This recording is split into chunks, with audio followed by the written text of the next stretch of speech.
Hi,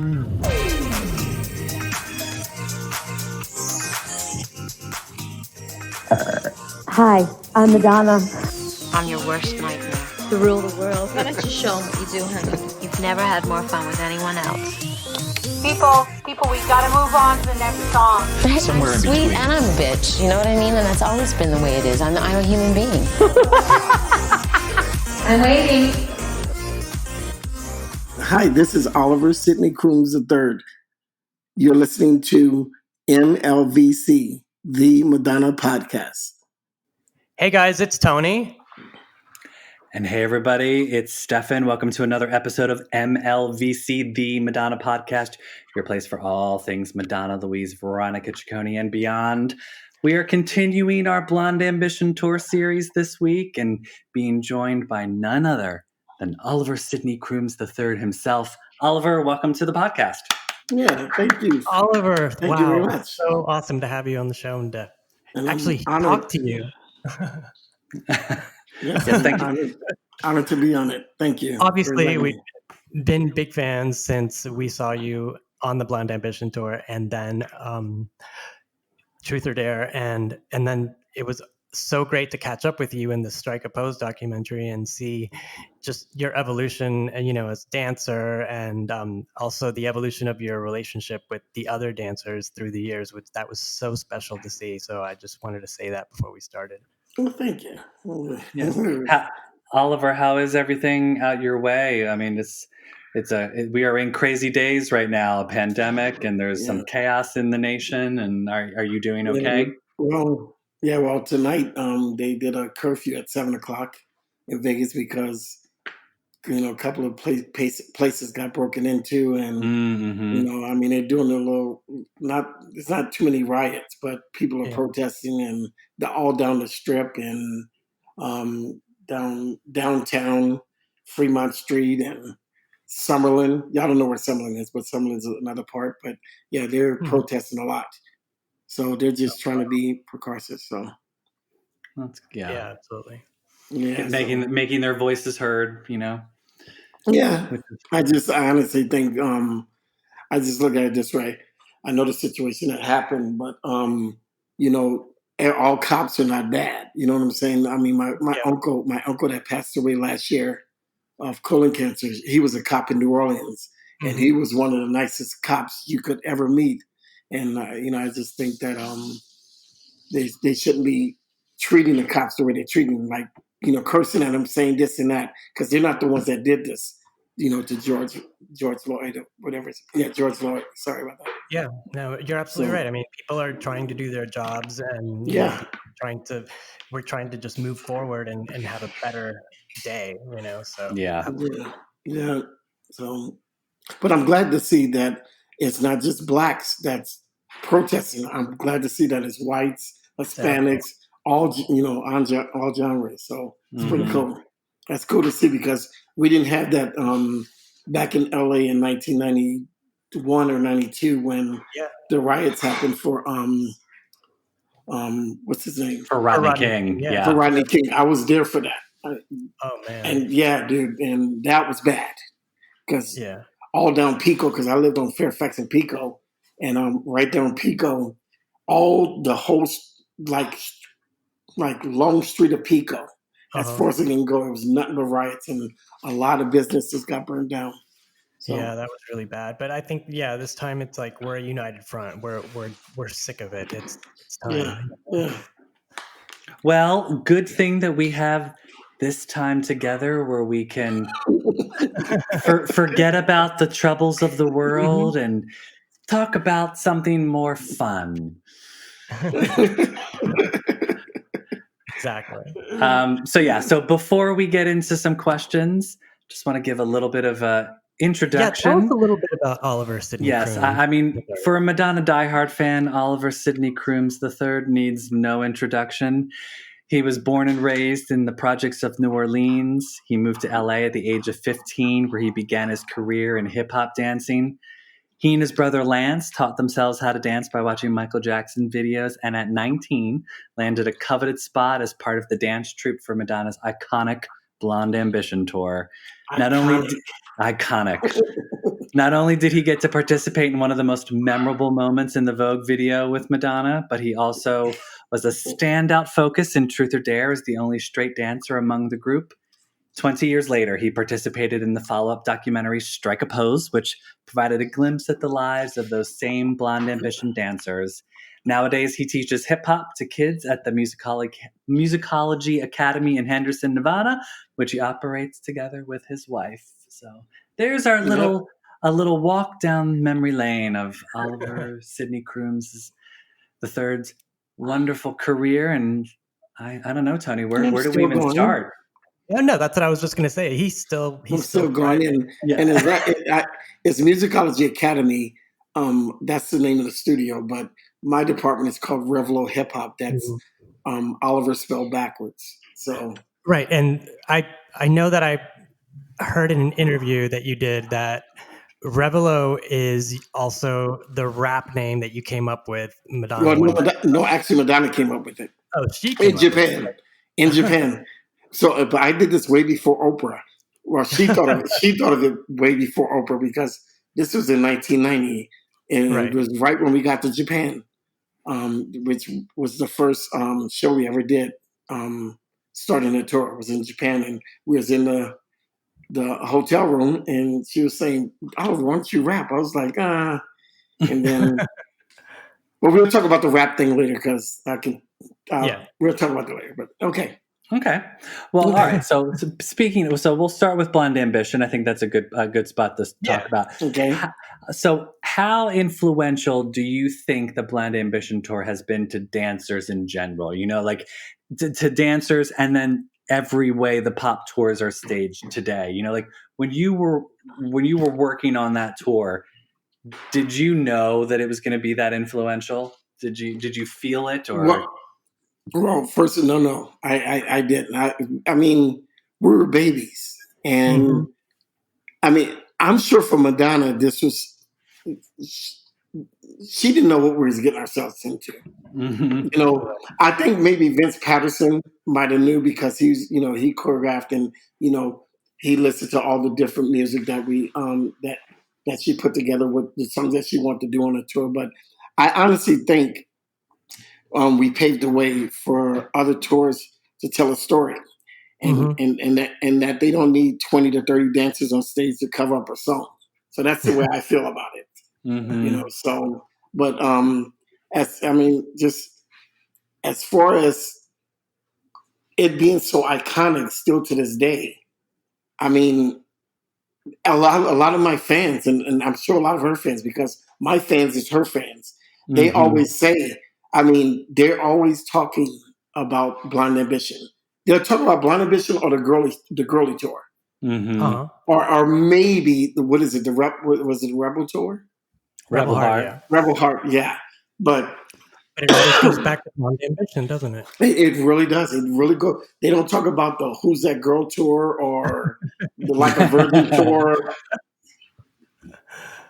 I mean, it's crazy. It's crazy. Well, and I think I'm sure I'm sure many people have told you, I think it's because, going and seeing concerts, I think Blond Ambition for the first time was the first time we ever saw something to that scale, to that, it was like, it was just such a big undertaking that we had, it was theater. And well, go ahead, because I just want to elaborate on what you're saying. Oh no, please feel free. Yeah, I was just going to say, I'm sure you must have known that when you were doing it.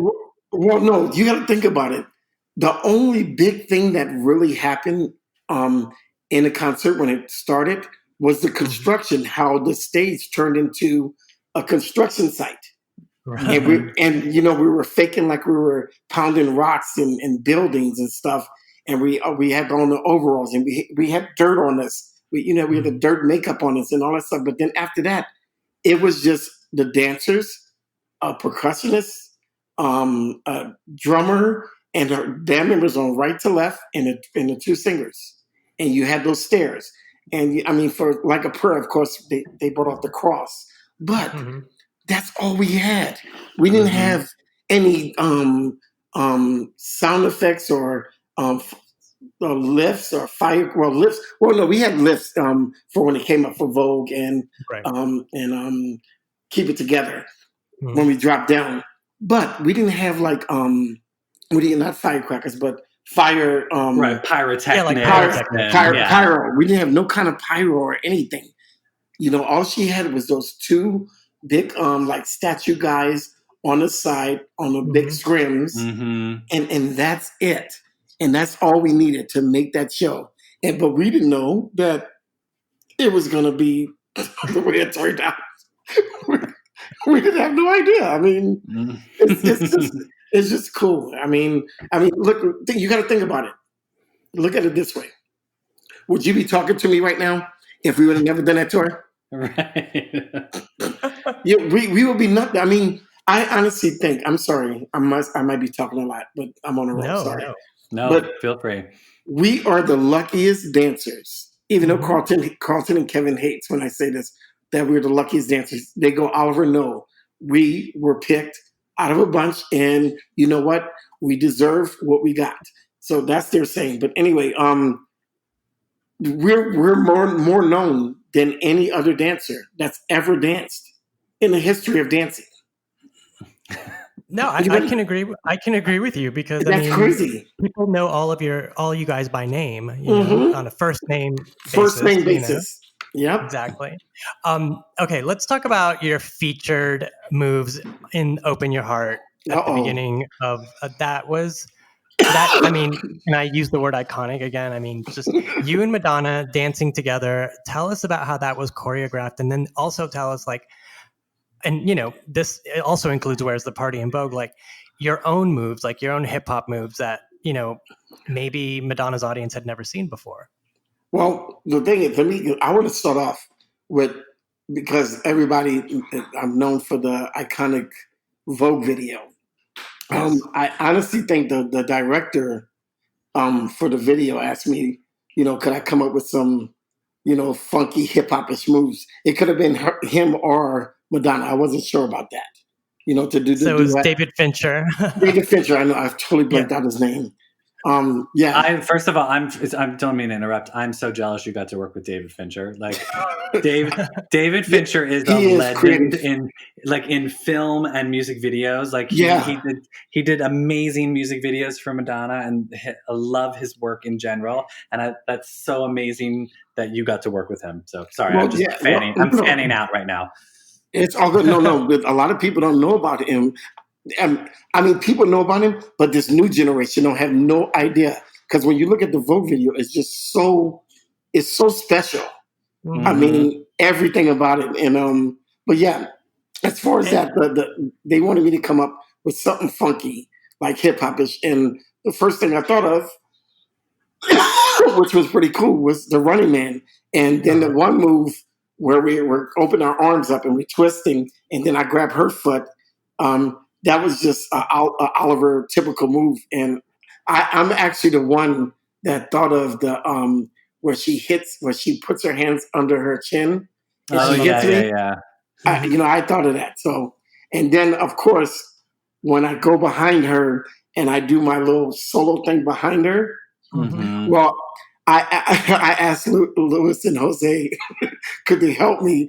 And at one point, they were mean. And this is not mean, but they said, Oliver, you could come up with something.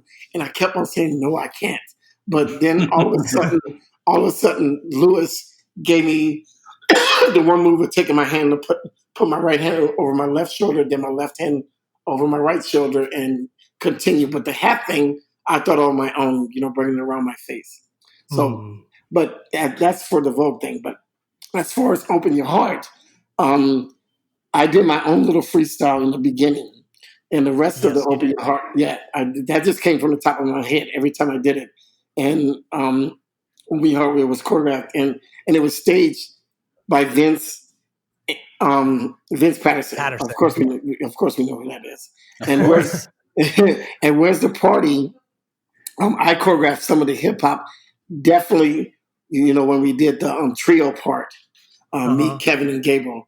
You guys popped off. That was so cool. You guys were just seamless, you know? I mean, yeah, that was really fun doing. I mean, especially when we came down the stairs and we're doing a little rock to the side to side move coming. You know, we was just getting ready. You know, going into the Roger Rabbit and to the RoboCop and to the you know,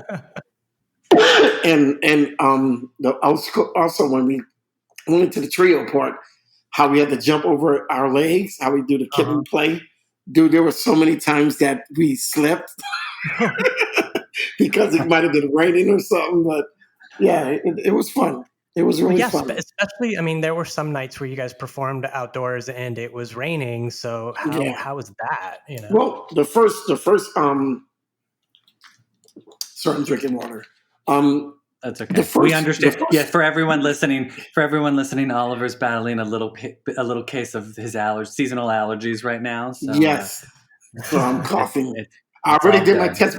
By the way, I did my test for the COVID because I got to go to work this week, and I'm negative. So congratulations! There you go. But anyway, the first show was in Japan. And we were dancing in the rain. It was pouring rain, and we wore our actual Vogue outfits throughout the whole tour. I mean, the whole show. The whole show, and that was great because we didn't have to change. But it did feel weird not being in the certain costumes that went to the song. You know, so. Well, right. I'm sure that, you know, you had to do dress rehearsals for probably at least a week leading up to the opening. Oh, no. 2 months. No, 2 months. I thought it was a month or two that we had dress rehearsal. And that included all of the changing and... Oh, the changing and everything. Yeah. We was in like in a hangar, an airplane hangar where they rented it out, and we was just in there. Madonna had her trailer in the middle. The stage was to the far in the back. And, we had a few chairs out there for people to come see it before we actually went to Japan. Yeah. So we had a few rehearsals. I think it was a month. I'm sure that not having to wearing your Vogue costume and not having to change was probably like, well, what do we do with all this spare time? Yeah, that's true. Especially for me, because in the beginning when we did Express Yourself, I had to leave right after and hurry up and get dressed for Open Your Heart. And putting on that sequin shirt was a lot of work because and by the way, which I didn't want to wear in the beginning, but wind up loving it. But every time I had to put it on, my fingers would go through the net, and I had to retake it off. And oh my God, it was too much. But it worked. I mean, you and Madonna had such great chemistry in that number, as well as in Vogue. So I mean, that applause. I mean, you guys look great together, and it's almost like you have this unspoken language when you're dancing together. So that shows definitely. I can tell you something. You want to hear it? Well, yeah, please do. We had the chemistry, right? Dude, there were so many. Oh, I'm sure the fans are gonna love this. That's gonna hear this. I don't think I've said this on an interview because I never had time because, of course, the other guys are with me in the interview.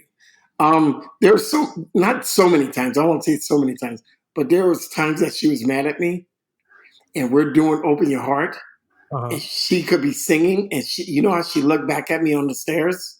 Yeah. Oh, she would give like a mean look. No, I'm not kidding you. A serious mean look. And I won't tell you the reasons why she was mad, but anyway, and like when we did, what is it, Holiday? We're doing a bus stop. Yeah. And we're passing each other. Oh, there was times that we do a kick like towards each other. And a few times she like meant to kick me. It was great. Oh, it was great. So yeah, I don't know if you want to piss off your boss, Oliver. I mean, no. I know I don't want to piss off my boss. Especially when that boss is Madonna. especially when it's Madonna, exactly. But Oh my God, I would be petrified if I were like working with her and oh my it's God, over and well, she just had a look on her face. but you know what? It was fun working with her. She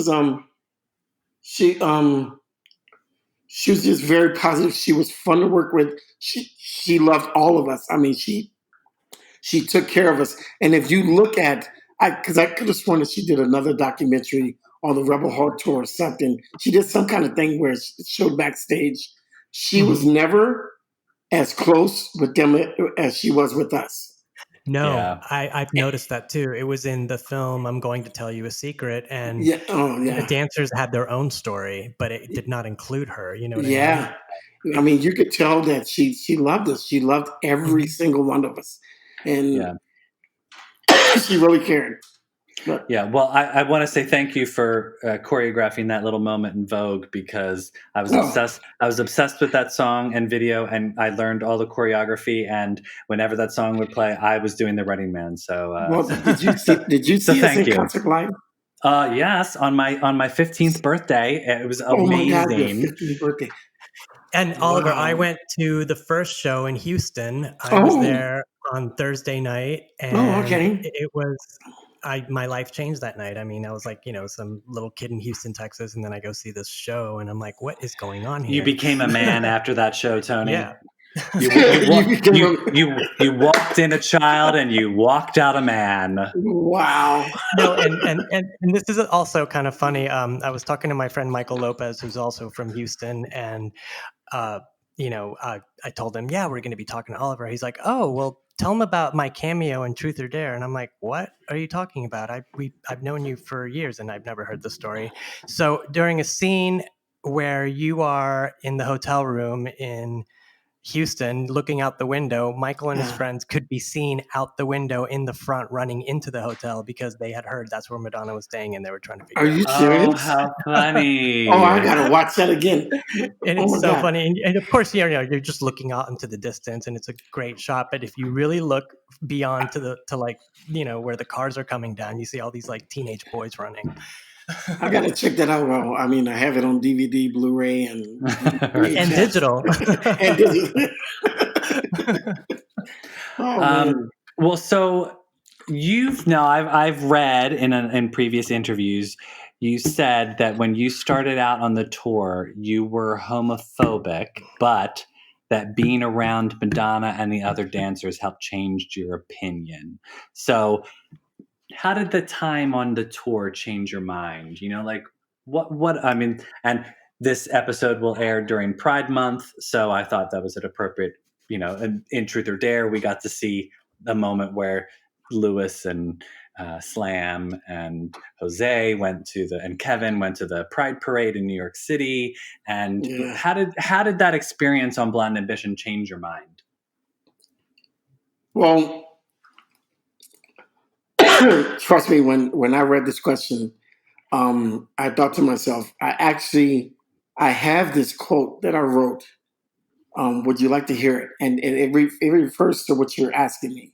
Sure. And I want the people to hear this, okay? Mm-hmm. Absolutely. Okay, so 25 years ago, I was very young and naive and being in this entertainment business all my life, working with all types of personalities.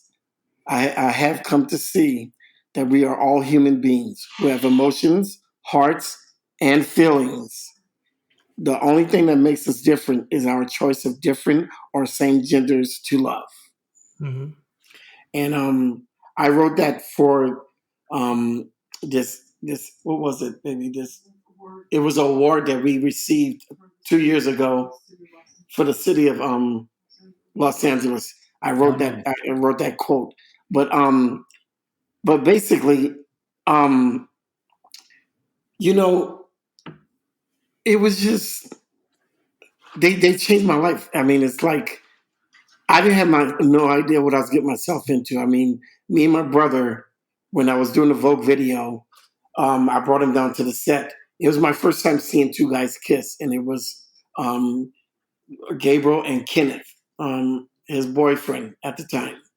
And being on tour, I got to learn everything about them. I learned why they became gay and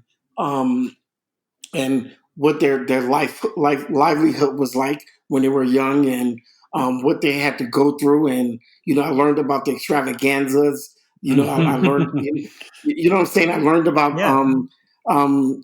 I mostly spent time with Kevin and Gabriel. You can see in the movie from that. But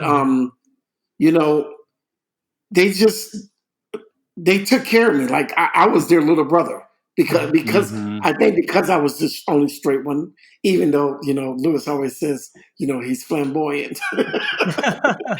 But no, they just took care of me, and I think it Madonna helped in a sense of getting me through the tour and making me understand the gay community, because I got to learn a lot. I mean, I went to a lot of AIDS benefits, and for is it Luke Garrett? What's his name? What's the one guy that she really loved that passed away? Oh, for Keith Haring. Keith Harrington. I said Luke. I said Luke Garrett.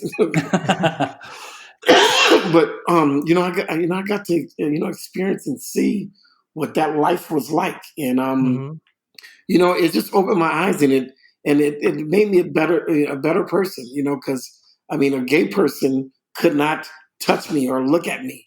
I would punch at that time. I would punch him, or at that time, but before the tour, I was just, and that's me. Like I said, being naive and stupid, and I'm one of those people that will definitely stick up for my brothers or the gays or just the gay community.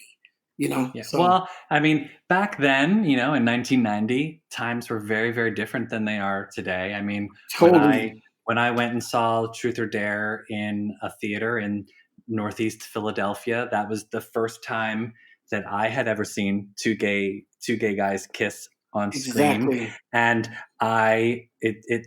it was shocking for me to sort of see, and also the same thing, like seeing Lewis and Jose and Slam and how they were so open and, I mean, if we want to say flamboyant, but presentational, like how loud and proud they lived their lives. It was not shocking for me, but it was very surprising. It was very eye-opening. I had never witnessed anything like that in my entire life. And to think that, it was interesting to be able to see that perspective from that movie. And I'm sure if I had been plunked into the middle of an entourage of men like that, even being a closeted gay kid at the time, I probably would have been a little like, what the hell's going on around here? I mean, it's so funny because watching Truth or Dare, you kind of forget the fact when I was on tour that there was cameras around. So my thing is seeing them watching Truth or Dare, and Lewis and Slam and Carlton, and when we're on the bus and they see the wedding couple and they're like, "Bitch, don't do it." I mean, stuff like that. It's so funny. And like, for instance, when they were when we was in New York and the gay pride parade was happening, and of course I was in my room, but watching Truth or Dare and seeing them dancing and going, "Girl, you better work, you better," and just snapping the fingers and all that stuff. It makes you laugh, but it lets you know that they were proud to be who they were, and they weren't afraid to show it. So I thought that was great. And then to see your evolution, in Strike a Pose, and see how you guys just came full circle. We had Lewis and Kevin on the show, and they love you so much. They had so many beautiful things to say about you. I just wanted you to know that. Well, I know. Well, I know Kevin. Kevin loves me, and I love him right back. And and I know Lewis, because I just actually did a podcast with him about 2 weeks ago on his podcast. And I love his podcast is wonderful. Yeah, and some things that he said to me, it was shocking. And he does love me.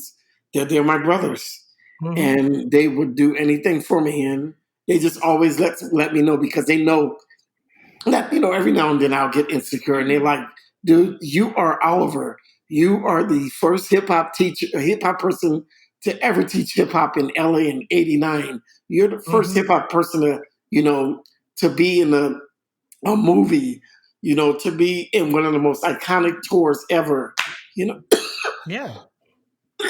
So they got that love for me, and I got it right back. I'll give it right back. Don't you forget it. I have a question, though. What was your first impression of Vogue when it was presented to you? I guess, was it Carol Armitage, or was it Jose and Luis? But when they told you, okay, there's this dance and this is how it goes, what went through your mind? Well, I'm trying to remember how that went about. As far as not learning it, but finding out that we're going to be voguing, I'm thinking, and I'm not making this up. If anything, I think that I probably loved it because I loved house dancing. Yeah. Because I did hip hop and I did house dancing. So I honestly think that I loved it. And then once I learned how to do the certain moves, and they gave me one special move that I could do. I just wound up loving it. I mean, I honestly thought it was special. So I don't know if that answered your question, but no, it does. I mean, and because you took like the elements of Vogue, but then you added your own spin to it. So when you do it, it's like more athletic, and it has that groove, Oh, so, well, thank you. Oh. Yes, I'm a fan of Oliver's dancing. Okay. Well, thank you. I still try, even though I'm about to turn 50 in September. Golly. Well, congratulations. Hey, Madonna's going to be 62 and she's still shaking it. So yeah, she is. She's still getting a groove on. Yes. So did the choreography in Blonde Ambition change your perception of dance? Just the general, because the overall choreography, I mean, you guys were dancing your asses off, it was. Did it influence you as a dancer afterwards? Does it still influence you as a hip hop instructor today? I'm not sure influence is the word I would use. I would say it was gaining new experience. Because I was able to do other forms of dance and not just hip hop, which led me to do shows, do the show Splash in Vegas, that had a variety of different forms of dance, and of course hip hop. But doing Dick Tracy. I don't know if I'm sure you remember that when we had the yellow. Yeah, you guys were doing ballet spins. No, they were doing it. Oliver wasn't doing it. No, Oliver was not doing it ballet. If you remember, they did Papa Don't Preach. I did Like a Prayer. I was not in Papa Don't Preach, but in Dick Tracy was so much fun because I never tap dance, and we do a little maybe 2, 3, 8 kind of tapping that Vince Patterson, of course, choreographed, and I had to learn it. So doing that, and then doing the Broadway kicks at the end, and and doing a partnering, the partnering, and I did that with Gabriel. Rest in peace, Gabriel. I know, but beautiful. Yes, he's looking down on me right now. He goes, "Oliver, you better do this." Anyway, but yeah, just doing a partnering dancing with them. This was all different for me. I've never done anything like that. So, Dick Tracy, like I said, even Open Your Heart, because Open Your Heart, even though I performed, with other people before Madonna, I never did something where there was acting. I mean, I call it my Denzel Washington acting skills. You think I'm joking? When I was doing Open Your Heart, I mean, I was on the stairs and I had to pretend I'm looking away and looking at her and feeling what she's saying, and it was wonderful. It was just something different. The whole tour. I mean, it's everything. Yeah. So I don't know if that answered it, but oh yeah. Hello. Yeah. Oh, we're here. Okay. Okay, so after Blonde Ambition, I know that I saw you in Michael Jackson's Remember the Time video. And that was choreographed by another iconic choreographer, Fatima Robinson. So how was working with her compared to like, you went to go work with her. So how was what she was showing you different from what Vince Patterson had worked on with you and Blonde Ambition? Okay. Well, to answer that, first of all, Fatima and I were friends before we worked on Remember the Time. So I knew her way before, before I did Remember the Time. But as far as Vince, I met him when I got the tour. But to me, both of their choreography is different and not comparable. So, but also I want to not correct you, but I also want to let you know she wasn't the only choreographer on the Remember the Time. A guy named Stretch from New York also helped, choreograph that. Yeah, Stretch is in the video, a lot. Yeah, I know him as a dancer. I didn't know that he also. Choreographed. It was Fatima and Stretch, but like I said, it's not comparable. I mean. Yeah, I was curious though because Vince Patterson very famously worked with Michael Jackson, and then Fatima did too. So it's I was just like, oh, I wonder if they're similar or they're different. But yeah, of course they're different. The one thing I can say about Vince that I thought was so cool, and I've never seen no other choreographer do this, and I'm sure that they all do this, but I'm not sure. When he choreographed a song. And I'm gonna give you a good example, and I'm gonna always remember this day. Okay. We were rehearsing at Landmark Studios, and we knew the next day we was gonna be working on Holiday. Well, when we came in to the studio, Vince Patterson had on 1970s boots that was high up. He had on bell bottoms. He had on all disco. We're talking Saturday Night Fever type of look. and if I'm not mistaken, Kevin might have had on a polka dot shirt or something because Kevin helped out a little bit, I think.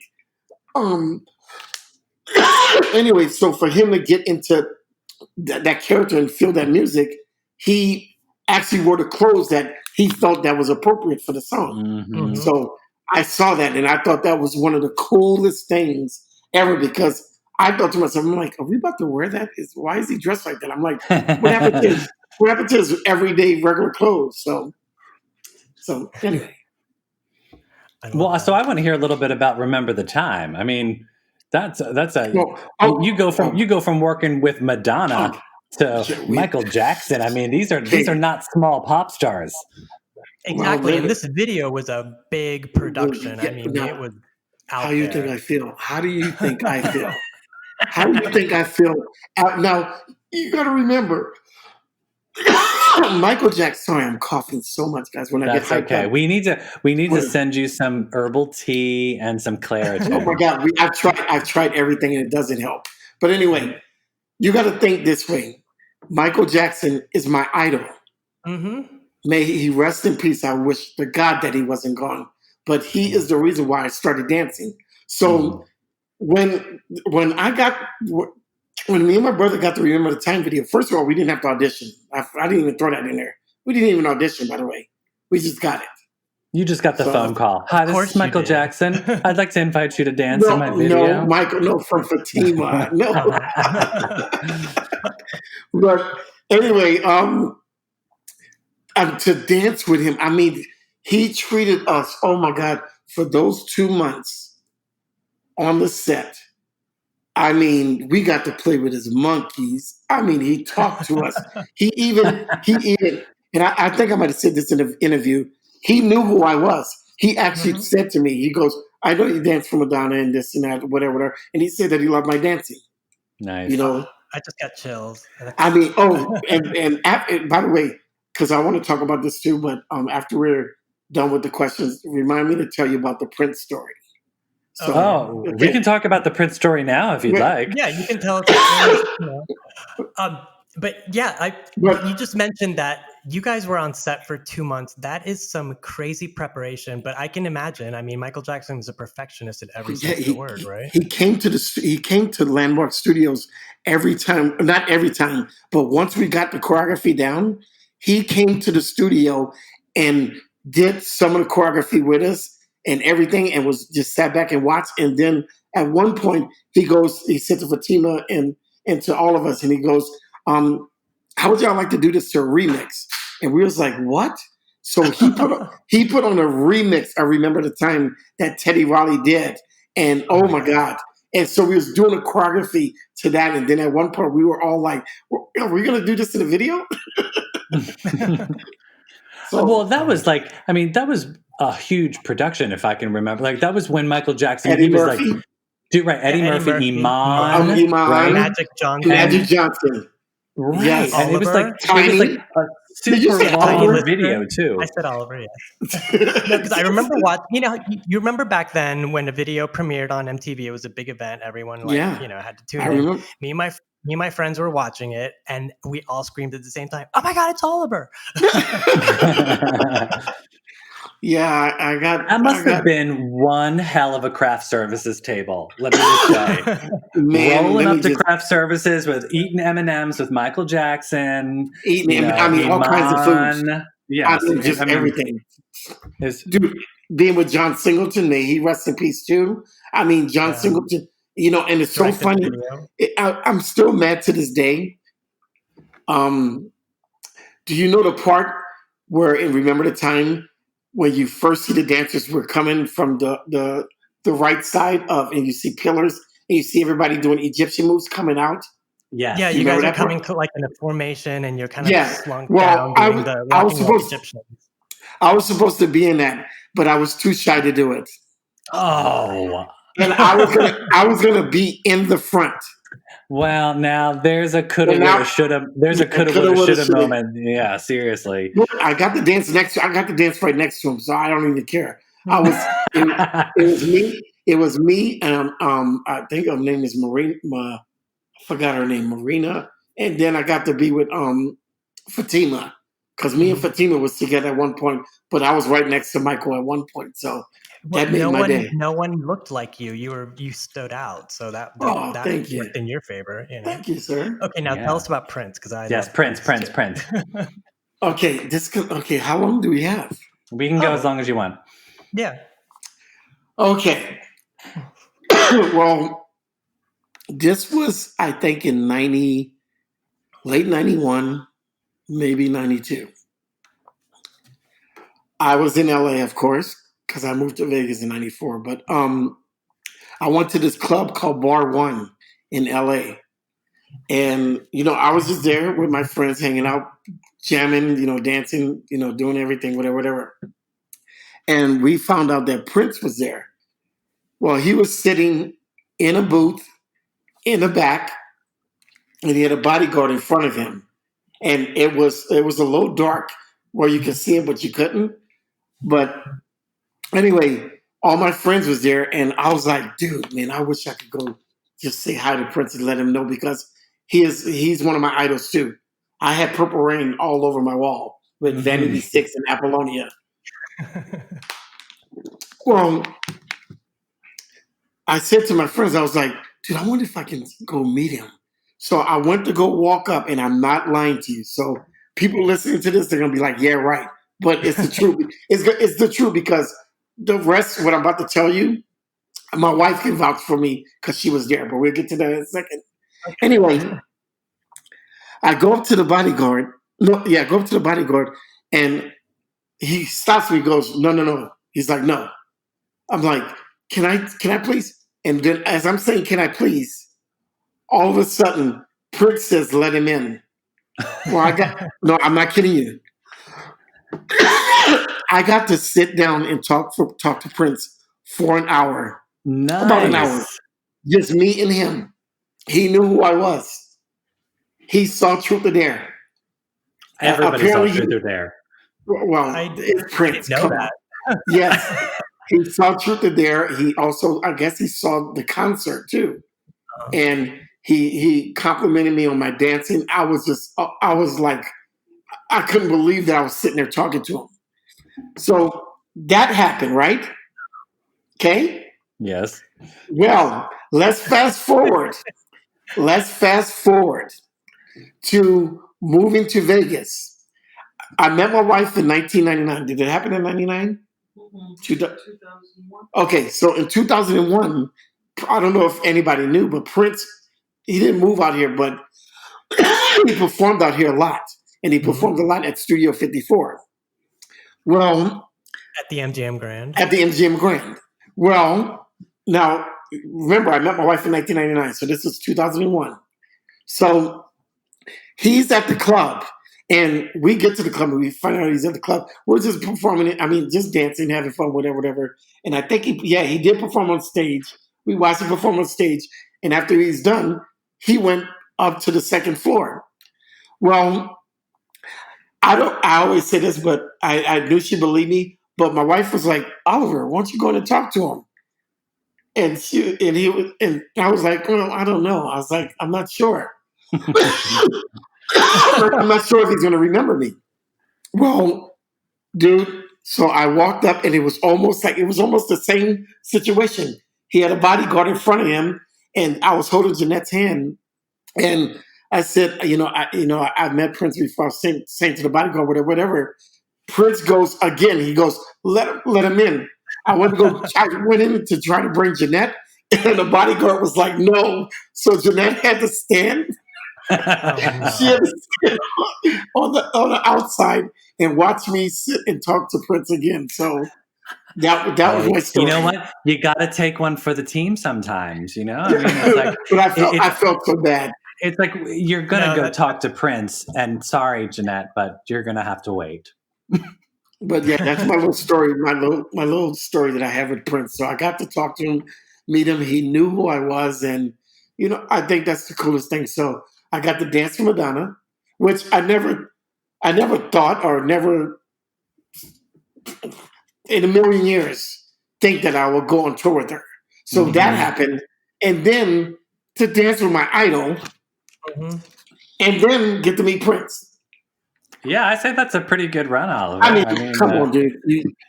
A kid from New Orleans. Who would have thought? Oh, also, by the way, if y'all want to talk about it, I also danced with Johnny Gill back in 92. Oh my God, he'll rub you the right way. You know that. Oh, Jesus. Yeah, I did 2 tours with him, and it was a triple threat tour. It was actually Keith Sweat, BBD, and Johnny Gill. So you could imagine how good that tour was. Oh my God, that sounds crazy. Okay, how many babies were made during that tour? Oh my God, dude! I wonder. Dude, right? It was so much partying and having fun, and so I got to do a lot in a matter of 3 years. Yeah, you were on. Because you were busy. Yeah, I was pretty busy. So, right. So tell us what took you to Vegas, and tell us about the Splash at the Riviera, because I know a lot of people are curious about that. I never got to see that show. I think I went to see the other show at the Flamingo, but I love those like Vegas reviews where you get to see all kinds of stuff happening. So I'm guessing Splash has a water element to it. Yeah, there was water. Yeah, it's the first show that had water. I actually went to go see it before I even decided to go to be in it. But yeah, it was a water show. I mean, there was nothing but majority of it was hip hop, not hip hop. It was old school, like locking, pop locking. They had break dancing and all that stuff. And it was a water show. They had mermaids. They had 2 divers diving into a 10-foot tank. Oh my goodness. Yeah, so Strike a Pose that came out, I believe, was that 2017. Such a wonderful film, and like Tony said, it was really great to be able to catch up with you and the other dancers after all those years. I'm curious, were you interested when they approached you right away, or did it take some convincing? And how did it feel once you were there to get back together with the guys? Well, it didn't take convincing. But I was very, very wary about it because the producers reached out to me on an email, and it just didn't sound real. So, but as far as the guys, seeing them, it was like seeing them yesterday. But that was that was a moment in time. I mean, we didn't have no idea that it was going to turn out the way it turned out. Of course, it was very emotional. It was you saw me being happy, you saw me crying, you saw me with my wife. You saw us being real. You know, Mhm. you know. But just the movie itself. I mean, the documentary. It just shows you that you can be up here one moment, then down, then you can rise back up. It's uplifting. I mean, all the fans that's seen it, and just people in general that's not fans. There's people that don't even like Madonna. No, seriously, there's people that don't even like Madonna, and people that don't even like documentaries that told me that they've seen the movie, and they're overwhelmed. They're like they just think it was a really good movie, a documentary. And I Yeah, thought I it mean, was. I thought that the thing that I loved about that was because I didn't know what to expect when I'd heard what the movie was about, but I mean I guess I sort of was walking in expecting it to be like a truth or dare style documentary format, Mm-hmm. and it wasn't. It was a very completely different movie, and like I had said when we interviewed Lewis and Kevin, um, what I loved about it was how it totally honored and respected dance. I thought being able to like showcase dance in the way that it did, and then also it was just wonderful to be able to sort of see where all of you guys had ended up in life, and Yeah. I mean, not only that, but I thought it was such a beautiful tribute to Gabriel. Oh my God! Don't even go there. I mhm. know. Oh my God! We cried so much watching it. We cried, but the not. I won't say the worst, but the most shocking. The most shocking. Sorry, I'm sorry. I got to drink water because I'm about to cough. I don't know if y'all can hear that. Sorry. It's okay. Can y'all hear me drinking? I No. can hear the crinkle of the water bottle. Okay, good. Okay, good. Okay, that's okay. That's okay. When we're sitting at the table and we find out that Carlton and Slam, you Mhm. know, had AIDS or whatever. I mean, dude, come on, dude. That was right in the face. We all got to hear it Yeah. at the Mhm. same time, and it was like, and then watching it, it was like, I mean, it was crazy. I mean, when we saw each other at that restaurant, I mean, we were so happy to see each other, dude. Mhm. I mean, oh my God. And just the way the movie turned out, I mean, it was really directed very, very well. No, it was really well done. And now that Really well it's done. on Netflix, do you get a lot more response from people because it's available to everyone, It's Oh yeah. Yeah. Um, it's so funny that you mentioned that.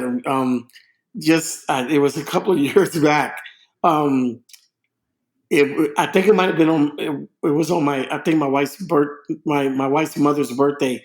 We went to this hotel called Red Rock Station Casino, and Mhm. I went to the bathroom, and Jeanette was waiting for me outside the bathroom, and there was a guy in the bathroom, and we both were at the stall, and I Oh saw no. him look.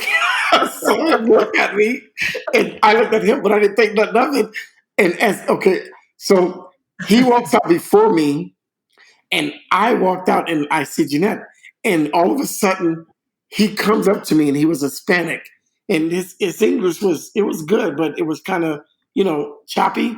He was like, Mhm. "Oh my God, I love you. I'm from Mexico. I just saw the movie 2 days ago." And oh my God, I started laughing because I'm like, "You got to be kidding me that that this stuff happens." Uh-huh. Because I mean, I'm still Oliver, but I mean, of course, I'm grown up now and I gained a little bit of weight. Who cares? I don't have the blonde hair anymore. But just to see that people still notice me, and it's just great. And that Mhm. and for people to tell me that I changed their lives, Mhm.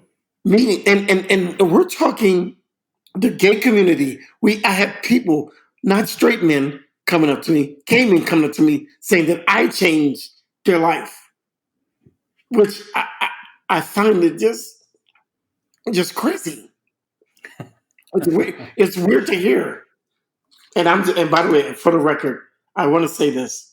Yeah. I want to thank the gay community for accepting me, because they could have easily turned their back on me for saying some of the things I did in Truth or Dare. And, that I was stupid and naive and I was young, whatever. But I just want to thank them for having my back, because it does mean a lot to me. So that's really sweet to say. Well, yes, on behalf of the gay community, you're welcome. All right, Stefan, I think it's time for my favorite part of the podcast. Yes. Lightning round. Yes. So, Oliver, as we do with every guest on the podcast, we have a little bit of a lightning round. It's just meant to be off the top of your head, first thing that comes to your mind, and rapid fire. So we're just going to go right through. Other than the video that you're in, what's your favorite Madonna video? What's my favorite Madonna video? Remember the Time. No. Remember the Time. She's not in that. Sorry. She's not in that. Favorite Madonna video? You know what?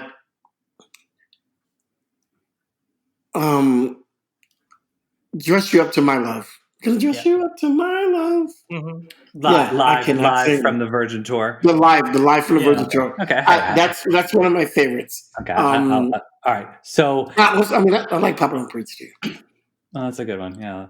Yeah. Okay. All right. So this can be from a music video, a concert, a photo shoot. Do you have a favorite Madonna look? It's gonna sound weird. I'm gonna say it.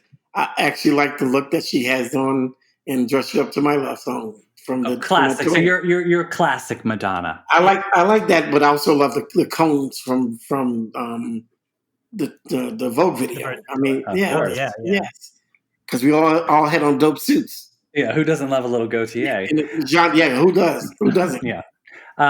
Speaking of clothes, do you have a favorite item of Madonna memorabilia? So I've been waiting for you to ask that one. Oh my God! Because guess what? Oh, please tell me something good. I have something that none of the guys have. Are you ready? Yes. Uh-huh. And I'm sure one day it's going to be worth a lot of money. Oh, it already is. I'm sure it's already worth a lot of money. I still have the rosary. Oh, well, yes. Yeah.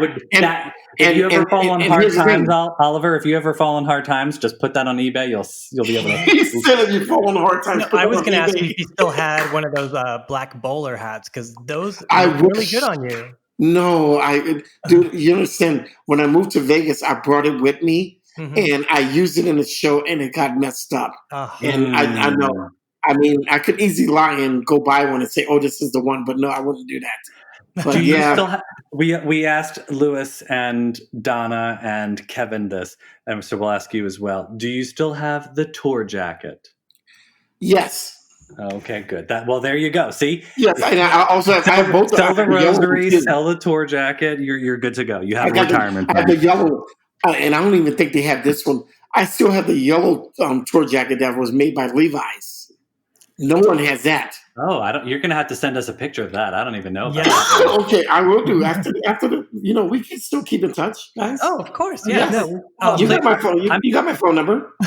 Once the pandemic is over, I'm planning to come to visit your Madonna stash in Las Vegas. I mean, you're more than welcome. Anytime. I'll come take a hip hop class, and I'll just take a little photograph in the yellow jacket.